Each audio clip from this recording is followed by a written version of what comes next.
All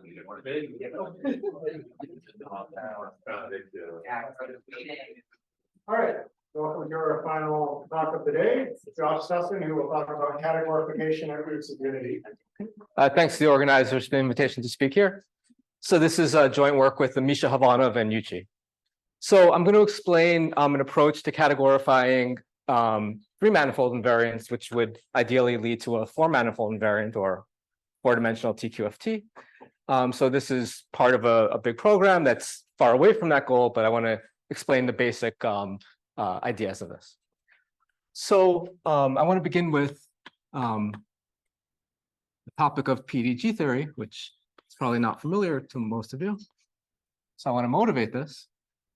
So to begin with, I just want to kind of mention some things about what's going on in the decategorified level.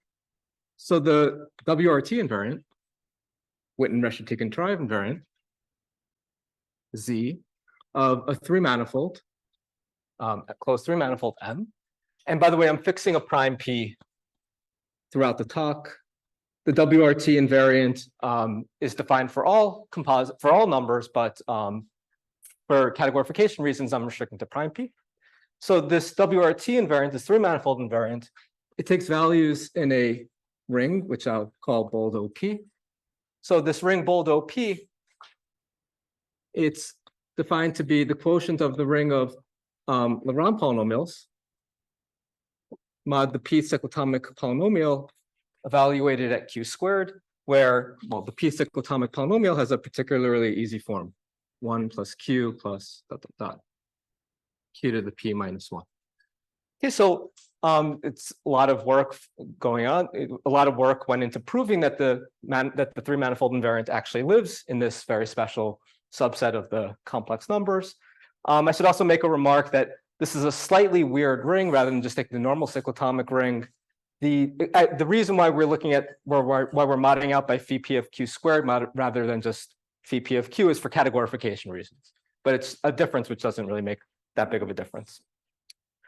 So this is where the three-manifold invariant lives.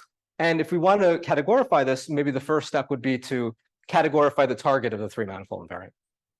So maybe I'll put this in the question.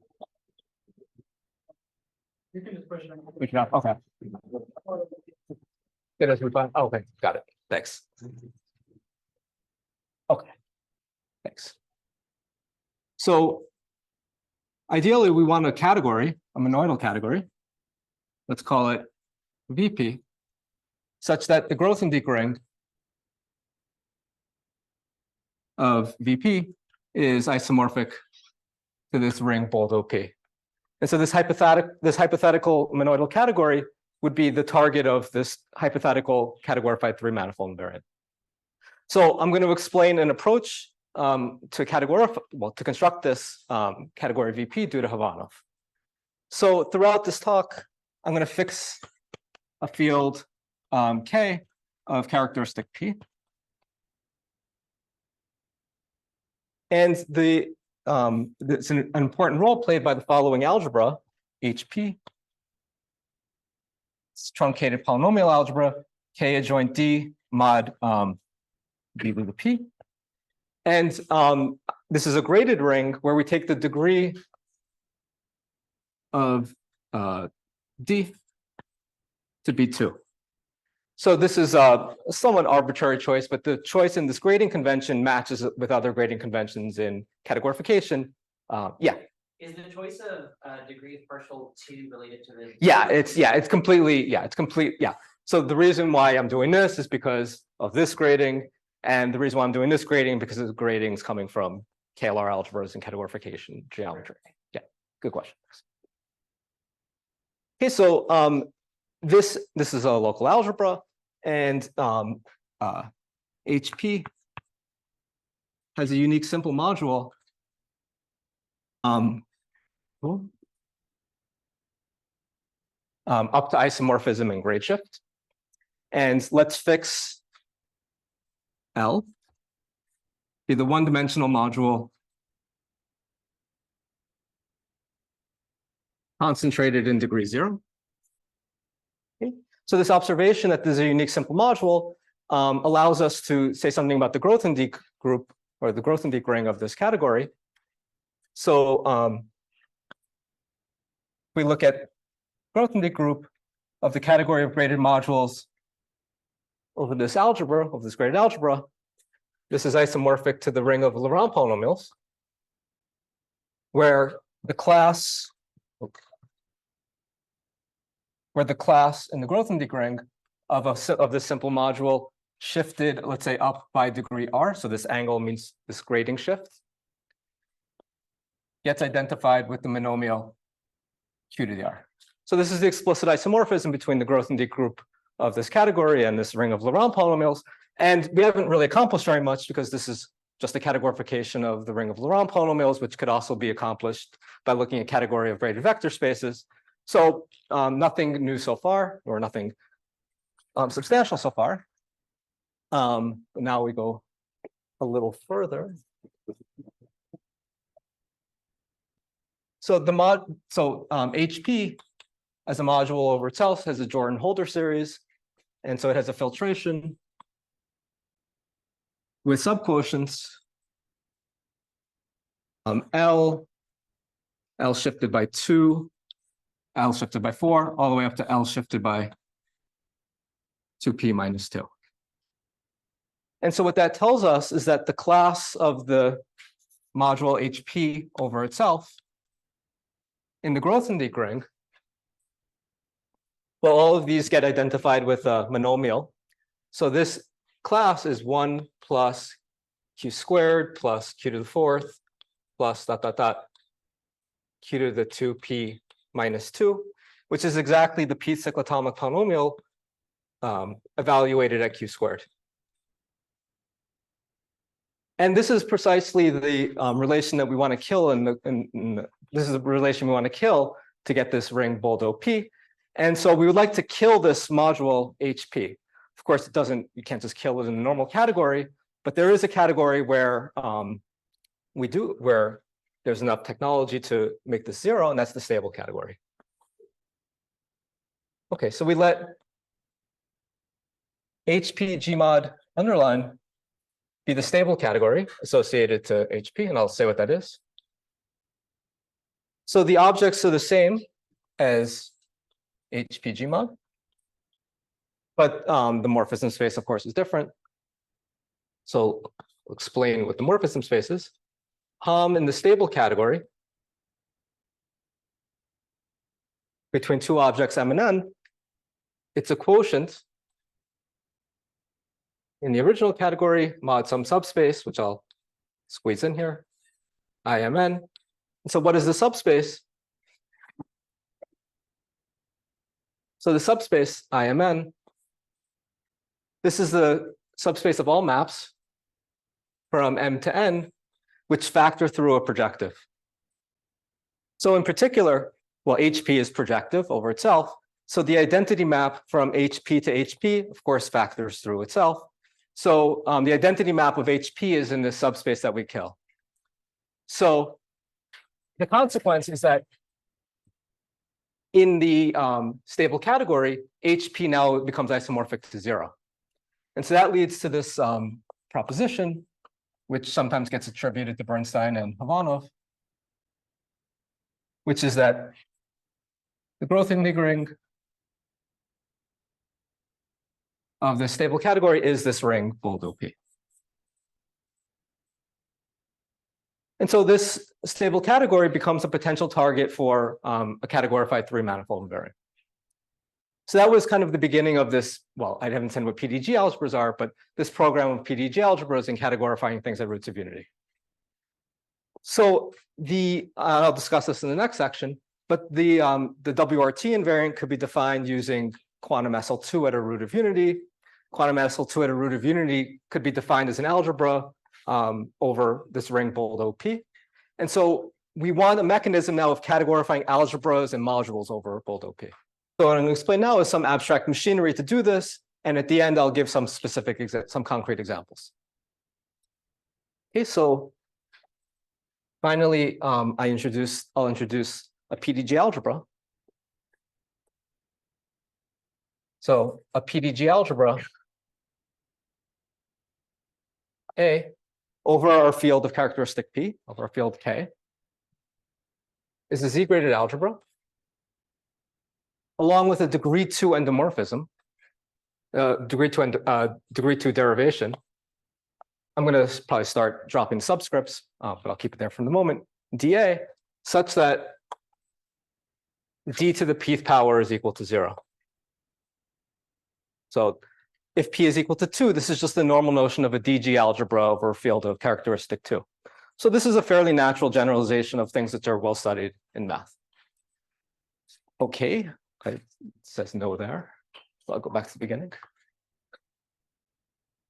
So I want to explain what the relevance of PDG algebras is now. Any questions? As long as you're erasing, is there a notion, one of the reasons to care about DG algebras is for cohomology. Is there some notion of P cohomology? Yeah, there is. There is. Yeah, I'll mention this a little bit. And it's going to come up a bit now, maybe in a slightly disguised form, but yeah, definitely it exists. So let's let M be a module over our algebra from earlier, this truncated polynomial algebra. And I want to let N be a PDG module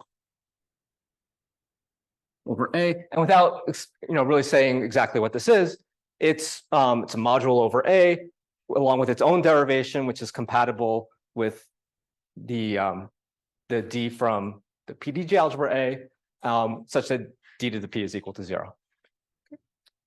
So now if we could take the tensor product of M and N over K, the claim is that this is a PDG module.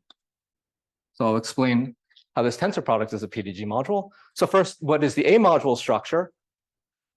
So A acts on a tensor product just in the second factor. So that's the A module structure on M tensor N. And now the PDG structure is given by the Leibniz rule, dm tensor N plus M tensor Dn. Now, there's so many D's flying around, there's some abusive notation. This D is the generator of this algebra, HP, and this D is the PDG structure on the module N. But hopefully there won't be too much confusion about that. Okay, and so what this recipe tells us is that there's a functor from the category of HP modules across the category of PDG modules into the category of PDG modules. And now if you take K0 of this is a module over K0 of this. And in the beginning, we said that K0 of this is actually just the ring of Laurent polynomials. There's no underline here, so this is still without taking the stable category. So all we've again managed to do is to categorify modules over the ring of Laurent polynomials, which again could be done by just looking at category of graded, Z-graded modules, vector spaces. So of course we have to do something more.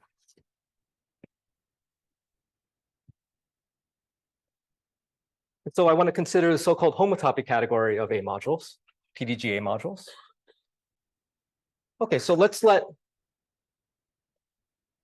F be a morphism from N1 to N2 in a PDG mod. So we have two PDG modules over A, consider a morphism here. F is said to be null homotopic if there exists an H from N1 to N2 such that F is the sum d to the I, H, d to the P minus 1 minus I. So if P is equal to 2, then I goes from 0 to 1. And so F is just equal to DH plus HD. And so this is the normal notion of a homotopy or null homotopy of a map F in a normal DG module world. Okay. And so now let APDG mod underline be the associated homotopy category. That just means that we kill null homotopic maps. So then it's a proposition of Khovanov that the functor from over here descends to a functor from the stable category across the homotopy category into the homotopy category. These F and H, what are their degrees? Yeah. So F is degree 0. H is the proper degree that makes this. Yeah, something like, yeah, I think that sounds right. Yeah, thanks. Maybe I should double check what you said, but that sounds roughly right. Okay. So Khovanov proves that the functor from above descends to a functor from the stable category across the homotopy category into the homotopy category. And so now K0 of this is in fact a module over K0 of this, which is the ring bold OP. So this is at least some machinery now to categorifying things over this ring, this slightly exotic ring, which is not just ring of Lagrange polynomials. So I have to make one further categorical construction, then we'll get to actual examples. It's like something like here that on one side you're doing stable category, on the other part you're doing homotopy category. No, I would view them almost on the same kind of level. Yeah. I would say that maybe the homotopy category of HP is the stable category. So they're really they're playing the same level. In a kind of similar vein, a lot of people nowadays think that taking commutative category is kind of brutal thing to do, and you should take some more relaxed, like a DG enhancement, and take some infinity category theoretical formulas. But it's not. Is there something that you could do that way instead? And also, it's weird to say a DG enhancements if we're talking about PDG structures. Right. So there do exist notions of PDG enhancements. I mean, I haven't really been involved in the development of that, but there do exist those notions. I'm not quite sure if it's going to be super helpful for the examples, but it's definitely interesting. Everything in DG theory and homotopy theory to extend it to this P case. So in practice, we should be looking for PDG modules and homotopy categories and associated homotopy categories. But in the examples that we'll consider, the homotopy categories still don't give you the right thing, and there's one further categorical construction, and that leads us to the notion of the derived category. So what is a derived category? So let's let F be a morphism from N1 to N2 in the homotopy category. So of course this means a lot. It's the class of some A module map along with some compatible PDG structure. And so what you could do is you could completely forget about the A module structure and just think about the PDG structure. And so in effect, that's really just kind of considering it as a module over HP, or in the stable category. So we say that F is a quasi-isomorphism if the restriction of F is an isomorphism in HPG mod. Throw away the A action, just think about the HP action. And so then we let DAD be the corresponding derived category. So you invert all quasi-isomorphisms. And so maybe I'll finish up this board in the section by saying another proposition of Khovanov, which is that, well, this functor here, we could replace this with the derived category. And so the important consequence is that the growth and decay group of the derived category is an OP module. And so again, this is all kind of abstract, but now the game to play is to look for interesting PDG algebras and hope that their derived categories or homotopy categories categorify the thing that you want. Yeah. Of a DG algebra. Yeah. Okay, so now I'll have a quick section about what we're actually trying to categorify, or what we're able to categorify. So this section is probably more familiar to most people here, so I'll go through it relatively quickly. So the main object in this section is the big quantum group at a root of unity, Lustig's idempotent inversion. So let U dot be the OP algebra generated by, so this is this divided power algebra with some idempotents.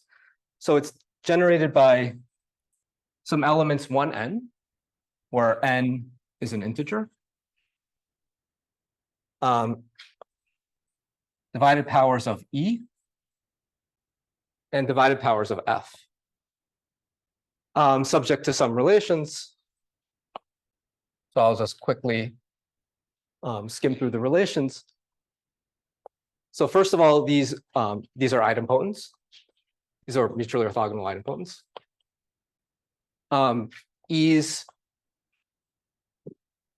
satisfy the following relation. Sometimes I'm omitting the idempotents when it's kind of unimportant. So this is quantum a plus b, choose a, e to the a plus b. Similar relation for the f's, won't write it down. And then there's a mixed relation between the e's and the f's. Again, I won't be precise here. E to the a, f to the b, 1n. So in this relation, it really is important what idempotent I have here.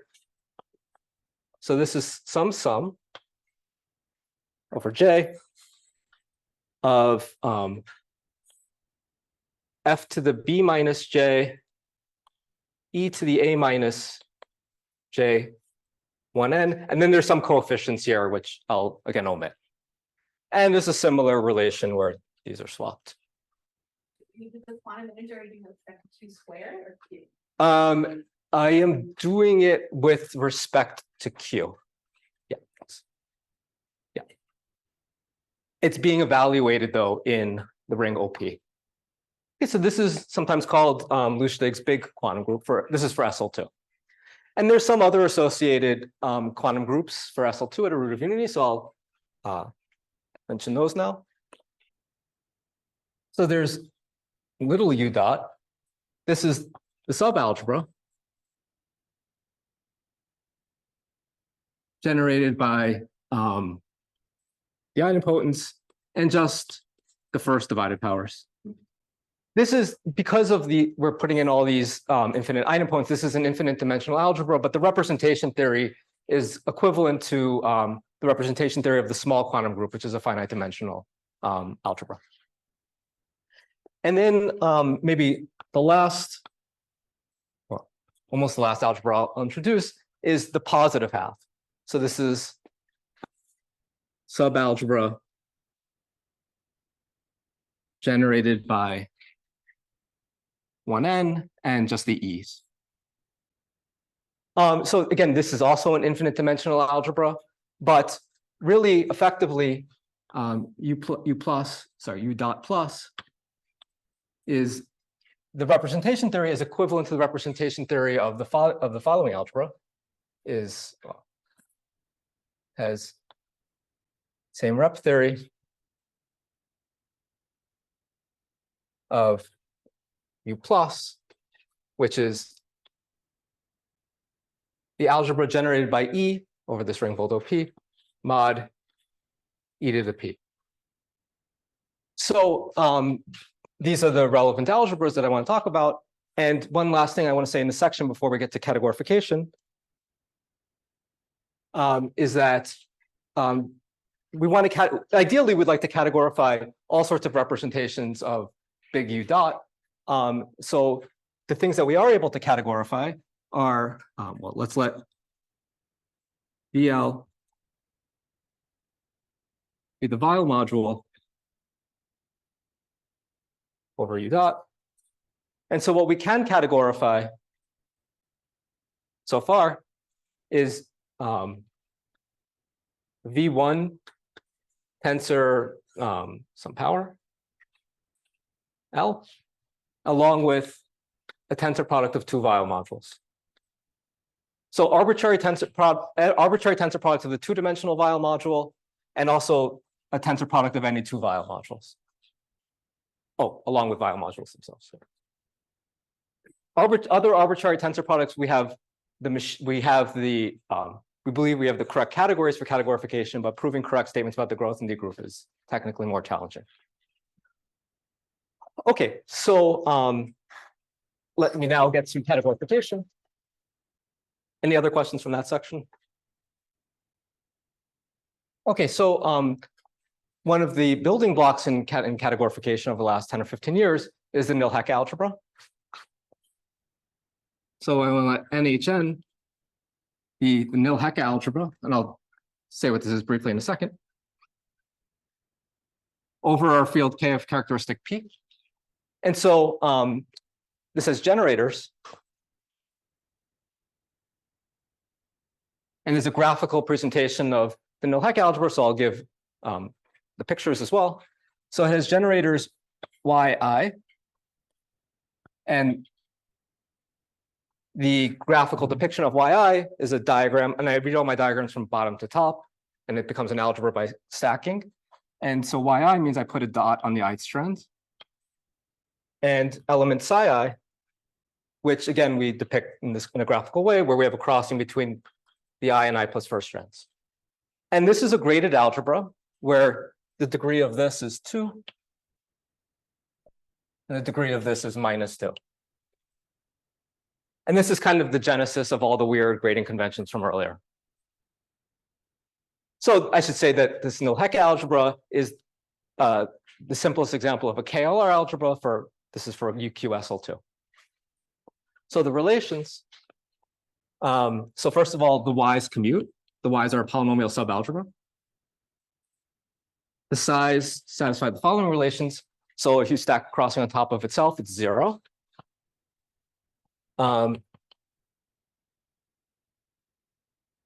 Two faraway crossings commute. Adjacent crossings satisfy this braid relation. And then I think I could squeeze in the last relation, which is the relation between what happens with how dots interact with crossings.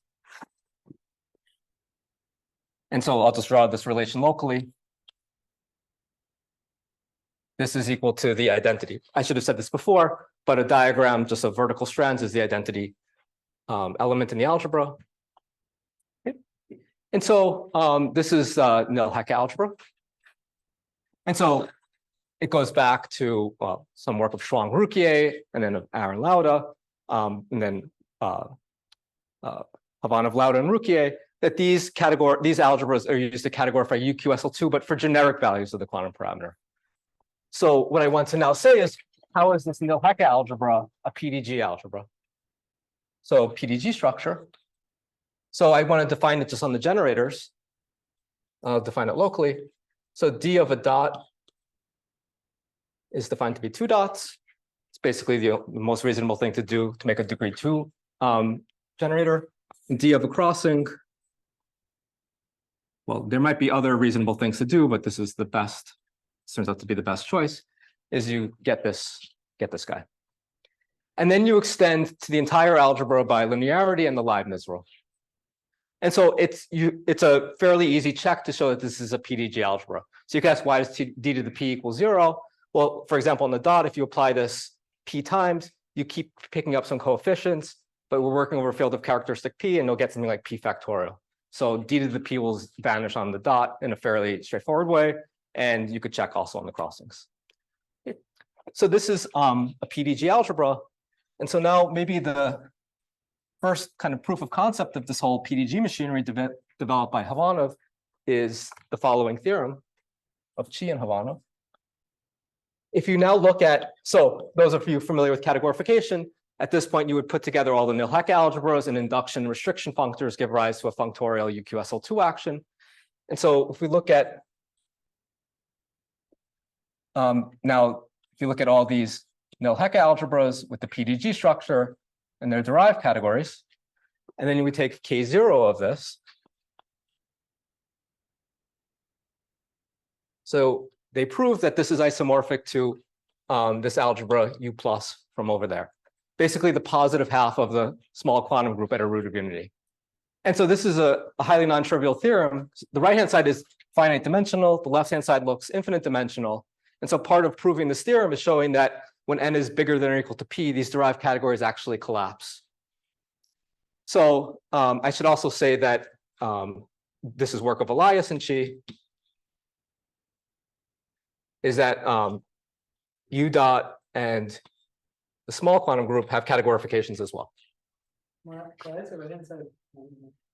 The right-hand side? Yeah. So I have so many algebras flowing around here. U plus, I'm taking to be this finite dimension. It's different from U dot plus.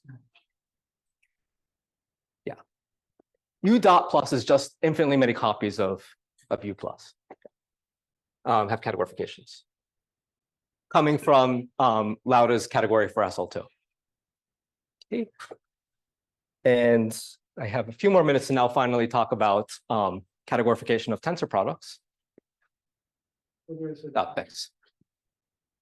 So for those of you familiar with categorification, if you want to categorify irreducible representations, you look at the so-called cyclotomic quotients of KLR algebras, and in our case, cyclotomic quotients of Noncommutative algebras. So now I define NHNL to be the quotient of this Noncommutative algebra by the ideal generated by y1 to the L. So it's an easy check to see that this ideal is preserved by the P differential. So this is actually a PDG algebra too. And this is used to categorify, this could be used to categorify Weyl modules or reducible modules.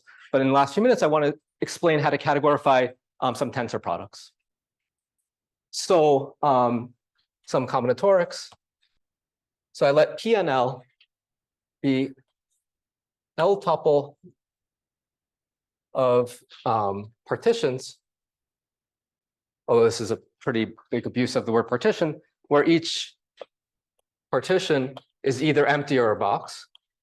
The use of multi-partitions really in the full generality of partitions is would come in handy if I was talking about more general KLR algebras, but for Noncommutative, I could stick to this very easy combinatorics. Oh, where there are n boxes. Okay, so there's L choose n elements in this set. And so now let's let lambda be such a multi-partition. So again, it's just n boxes and L minus n empty spots. And then I let y lambda be an element in the Noncommutative algebra. So it's the element y1 to the L minus a1, yn to the L minus an, where the boxes occur in spots a1 through an. Reading from left to right. So I should say that I'm trying to categorify V1 tensor L. So cooking up L choose n things is like some combinatoric we need to categorify a weight space. Okay, and so now I let G lambda be the right module or the ideal generated by y lambda. And one could check that this is a PDG module. And let me just, okay. And so now I consider the following algebra. SNL, this is the endomorphism algebra of these G lambdas. So this is sometimes called a Quiver-Schur algebra. This was studied in greater generality by Hu and Mathis. These are Morita equivalent to Webster algebras, where I actually learned about this construction, but they are smaller. And this is a PDG algebra. And so I should maybe quickly say what the PDG structure here is. So an element of this algebra is an endomorphism. So what is D applied to F? Well, it should be another endomorphism. D applied to F, applied to an element X, and the direct sum of G lambda is D of F of X minus F of D of X. And so using this kind of fairly general construction, you could check that this endows SNL with a PDG structure. You're using right modules here? Yeah, right modules. Yeah. And so I think maybe I could just write down our main theorem, which is that if I look at the direct sum, I put these Quiver-Schur algebras together and going from 0 to L with this PDG structure, we get that this is there's an isomorphism with V1 tensor L as OP as U dot modules. So this is so this is, categorifying tensor products of the standard two-dimensional representation is maybe a first step in trying to categorify the Jones polynomial at a root of unity. So while this is not the full story, this is, I would say, kind of an important class of representations that have been categorified. And as I said before, there's these algebras due to Ben Webster, which are actually not just Morita equivalent to these Quivershire algebras, but we also prove that they're PDG Morita equivalent. They're PDG categories the same. Yeah. Do you mean came out of this? Yes, thank you. Yeah. Thanks. Yes. And that's a big U dot. And that's a big U dot, yes. Yeah. Although it does also restrict then to little U dot. Yeah. Okay, so I think I'm out of time, so thank you. Any questions? There were two constructions to get OP modules, one using the homotopy category and one that is using the derived Yeah. category.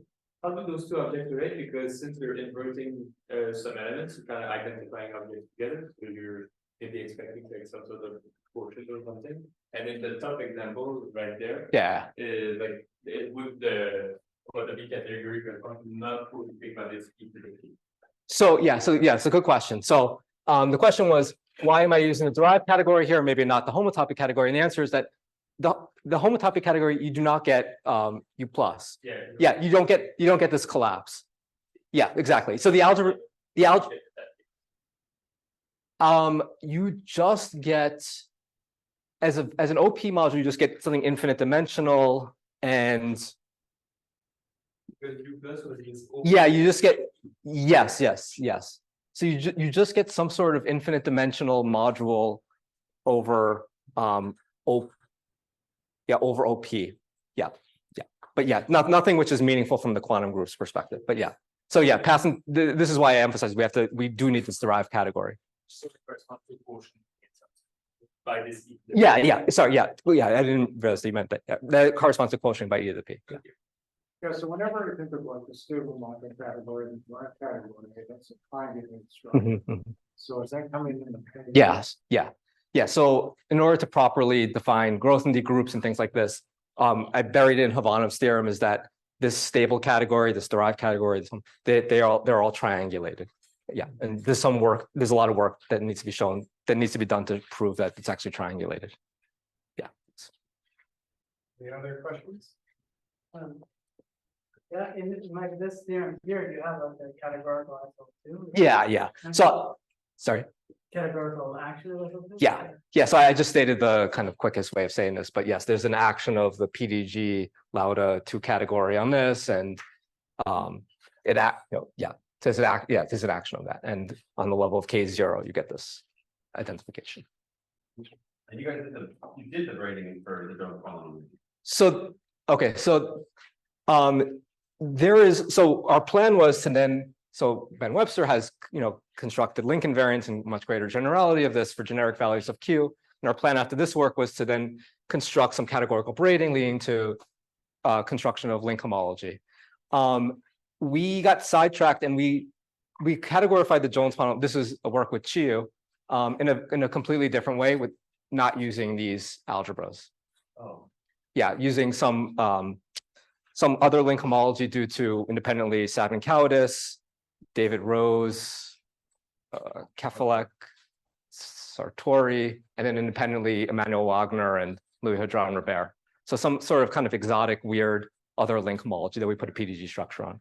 But I think this is the proper place to really study link homology. That's like SL minus. Yeah. Any other questions? No, let's thank Josh again. Yeah, thank you. We're having a question on the test. Okay. It says, from Sue Van Lee, it says, could you explain a bit more on the techniques used to prove the categorification for D1 tensor L? Okay. Is it possible to explicitly find what do you think? In simple objects in the derived category, or is there a good binary form? Okay, so so this is a good question. It's basically about the proof of this theorem. And so the proof of this theorem uses a PDG quasi-hereditary structure on these algebras, which we developed, and then proving things about about things in the derived category corresponding to PDG quasi-hereditary algebras. So we have to develop some completely other machinery. I did mention that we could also categorify VR tensor VS, tensor product of two file modules. And here we could bypass some of that algebraic machinery by explicitly identifying indecomposable objects with something in the canonical basis. So maybe that's more along the lines of your question, But I think in general, you need some serious machinery to prove this, or to even prove more general, if you have more tensor factors. So I mean, it might be that what he wants to hear is like, we know a basis for that algebra, and we could give you bases with simple modules.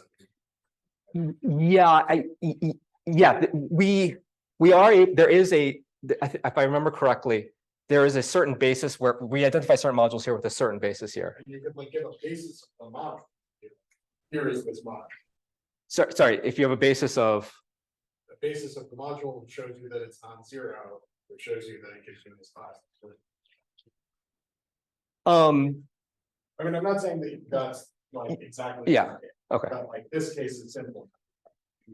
Yeah, I mean, so there's a basis out. Yeah, basis out. We could find for any basis. Well, for a specific basis here, we're able to find a module here, which goes to there under K0. All right, let's give Josh a rare second round of the